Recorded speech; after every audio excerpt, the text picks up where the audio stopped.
పులిపోరులో అంతో ఇంతో సత్తాచాటం, పురపోరులోనూ పరువు కాపాడుకున్నాం. అయితే అసెంబ్లీ ఎన్నికల్లో సత్తా చాటిన గ్రేటర్ పరిధిలో మాత్రం 2 సిట్టింగ్ సీట్లను ఉప ఎన్నికల్లో నిలబెట్టుకోలేకపోయాం. ఈసారి ఇక రూటు మార్చాల్సిందే, గ్రేటర్ మీద పట్టు సాధించాల్సిందే. ఇందుకోసం పూర్తిగా జీహెచ్ఎంసీ ఎన్నికలపైనే ఫోకస్ పెట్టాలని డిసైడ్ అయింది ప్రతిపక్ష బీఆర్ఎస్ పార్టీ.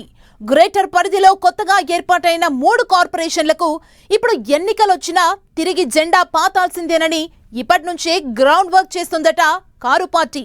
బీఆర్ఎస్ అప్పుడే గ్రేటర్ ఎన్నికలపై ఫోకస్ చేయడానికి రీజన్ ఏంటి? ఈ ఎన్నికల్లో గెలుపోటములు బీఆర్ఎస్ పై ఎలాంటి ప్రభావం చూపబోతున్నాయి?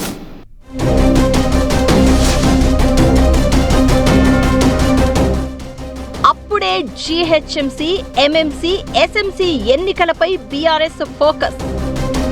గ్రేటర్లో పట్టు నిలుపుకునేందుకు ప్రత్యేక వ్యూహాలు. 3 కార్పొరేషన్ ఎన్నికలను మినీ అసెంబ్లీ ఎలక్షన్స్ గా భావిస్తున్న బీఆర్ఎస్ మళ్లీ అధికారంలోకి రావాలంటే గ్రేటర్లో సత్తా చాటాలని ప్లాన్. త్వరలోనే జరిగే గ్రేటర్ హైదరాబాద్ ఎన్నికలపై అప్పుడే స్పెషల్ ఫోకస్ పెట్టింది ప్రతిపక్ష బీఆర్ఎస్. బల్దియా ఎన్నికల్లో ఖచ్చితంగా తమదే పై చెయ్యి కావాలని కసి మీదుంది. తెలంగాణకు గుండెకాయ లాంటి గ్రేటర్ హైదరాబాద్ లో 1/3 అసెంబ్లీ సీట్లు ఉంటాయి. పైగా డీలిమిటేషన్ జరిగి సీట్ల సంఖ్య పెరిగితే కూడా గ్రేటర్ పరిధిలో కొత్త నియోజకవర్గాల సంఖ్య మరింత పెరగనుంది. దీంతో జీహెచ్ఎంసీతో పాటు కొత్తగా ఏర్పడిన సైబరాబాద్, మల్కాజ్గిరి మున్సిపల్ కార్పొరేషన్ ఎన్నికల్లో సత్తా చాటాలని భావిస్తోందట గులాబీ దళం. గ్రేటర్ పై పట్టు కోల్పోతే మళ్లీ అధికారంలోకి రావడం కష్టమని భావిస్తున్నారట గులాబీ బాస్ కేసీఆర్. అందుకే జీహెచ్ఎంసీ ఎన్నికలు ఎప్పుడు జరిగినా సరే పూర్తి ప్రిపరేషన్ లో పడిపోయిందట కారు పార్టీ.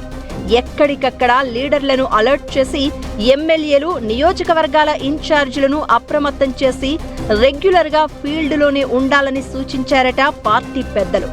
మరో వారం 10 రోజుల్లో ఇన్ఛార్జీలను కూడా ప్రకటించి ఇప్పటి నుంచే క్షేత్రస్థాయిలో పనిచేసేలా వ్యూహ రచన కూడా రెడీ చేస్తున్నారట. గ్రేటర్ ప్రజల్లో ప్రభుత్వం మీదున్న వ్యతిరేకత, గతంలో తమ సర్కారు హయాంలో చేసిన అభివృద్ధి, మళ్లీ అధికారంలోకి వస్తే చేసే పనులను ప్రజలకు వివరించి జీహెచ్ఎంసీలో తిరిగి పాగా వేయాలని భావిస్తున్నారట గులాబీ లీడర్లు.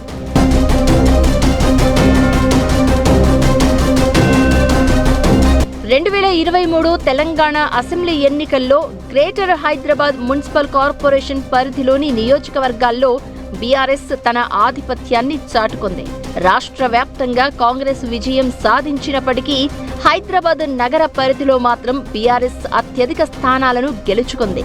జీహెచ్ఎంసీ పరిధిలోని మొత్తం 24 అసెంబ్లీ స్థానాలకు గాను బీఆర్ఎస్ అత్యధికంగా 15 ఎమ్మెల్యేలను గెలుచుకుంది. ఆ తర్వాత సికింద్రాబాద్ కంటోన్మెంట్, జూబ్లీ హిల్స్ కు జరిగిన ఉప ఎన్నికల్లో అధికార పార్టీ గెలుపొందింది. అంతేకాకుండా ఖైరతాబాద్ ఎమ్మెల్యే దానం నాగేందర్ బీఆర్ఎస్ ను వదిలి కాంగ్రెస్ పార్టీలో చేరారు. అయినప్పటికీ గ్రేటర్ హైదరాబాద్ పరిధిలో ఇప్పటికీ బీఆర్ఎస్ కు 12 మంది ఎమ్మెల్యేలు ఉండడంతో వారిదే పై చేయిగా ఉంది.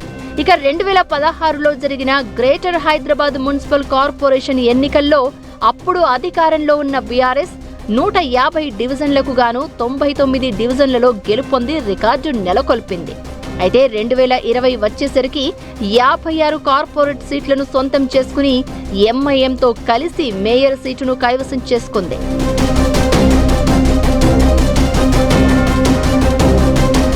త్వరలో జరగనున్న జీహెచ్ఎంసీ ఎన్నికల్లోనూ తమకే ఎక్కువ అవకాశాలు ఉన్నాయని బీఆర్ఎస్ పార్టీ భావిస్తోంది. విభజిత హైదరాబాద్ మున్సిపల్ కార్పొరేషన్లో కాస్త ఎంఐఎంకు ఎడ్జ్ ఉండే అవకాశం ఉన్నా సైబరాబాద్, మల్కాజ్గిరి కార్పొరేషన్లలో మాత్రం తమకు గెలుపు అవకాశాలు ఉంటాయని లెక్కలు వేసుకుంటున్నారట. సైబరాబాద్ పరిధిలో తాము చేసిన అభివృద్ధి, మల్కాజ్గిరి పరిధిలో చేసిన డెవలప్మెంట్ను ప్రజల్లోకి తీసుకువెళ్లేలా పక్కా ప్లాన్ చేస్తున్నారట. గ్రేటర్ ఎన్నికలు ఎప్పుడు జరిగినా అందుకు సిద్ధంగా ఉండాలని, గెలుపే లక్ష్యంగా ముందుకు వెళ్లాలని ఇప్పటికే గులాబీ బాస్ కేసీఆర్ పార్టీ నేతలను ఆదేశించినట్లు తెలుస్తోంది. అందుకు అనుగుణంగా పార్టీ వర్కింగ్ ప్రెసిడెంట్ కేటీఆర్ ఇప్పటి నుంచే గ్రేటర్ ఎన్నికలకు సన్నద్ధమవుతున్నట్లు సమాచారం. మొత్తానికి రానున్న అసెంబ్లీ ఎన్నికలకు via greater route map plan చేస్తోంది గులాబీ దళం.